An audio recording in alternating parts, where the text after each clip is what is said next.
I-share ko lang po sa inyo mga boss ang ating laptop na Asus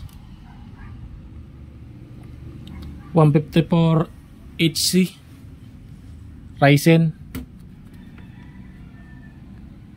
7 600 series. Bale, ang isi-share ko sa inyo ang naging pangamba ko ng una, dahil itong ating laptop na ginagamit sa pag-edit ng video, hindi na siya mag-open. Kahit ilang beses mo i-press dito, ayaw na talaga mag-blink. Yung pala ay lubat dahil napabayaan natin, hindi natin ginamit mga 2 linggo siguro, kaya nalubat. Tas ang ginawa ko, chinarge ko siya. After 5 to 10 minutes na naka-charge, trinay ko i-open, pero hindi talaga siya nag-open, ayaw mag-open. Akala ko nang una sira na dahil hindi nga mag-open. Ito pala na laptop, ewan ko lang sa ibang laptop, pero ito na ginagamit ko, brand new naman ito nang binili ko, mag 3 taon na siguro ito. Kapag na-charge mo na at mayroon ng power dito, pag press mo rito sa on and off dito sa ano niya, switch, nag-open na siya basta naka-charge na. Ito na gamit ko naman na laptop na Asus,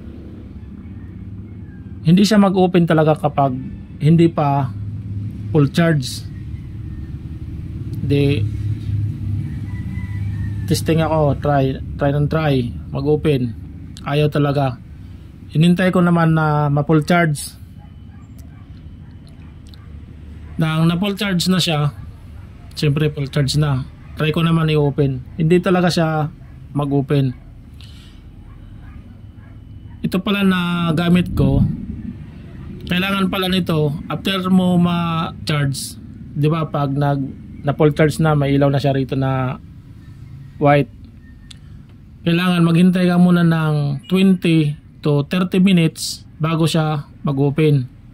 Hindi siya katulad ng ibang laptop na kapag naka-charge na, may ilaw na rito, pwede na siya mag-open. Ito, kailangan talaga niya maghintay ng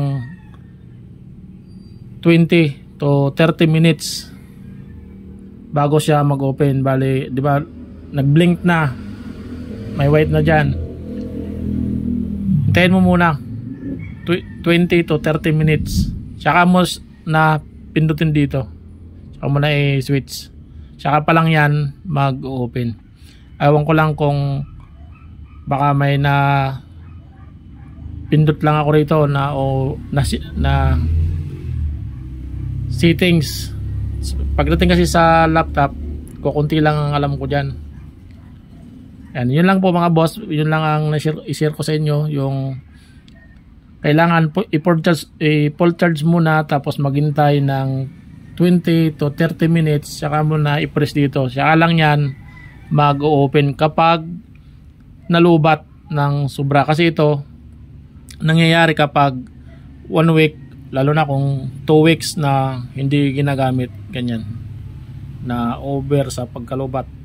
Yan lang po mga boss, maraming salamat sa panood sa ating video. Yan, hintayin na lang natin yan na ma-full charge, tapos hintay tayo ulit 20 to 30 minutes, saka na natin dito i-press para mag-on.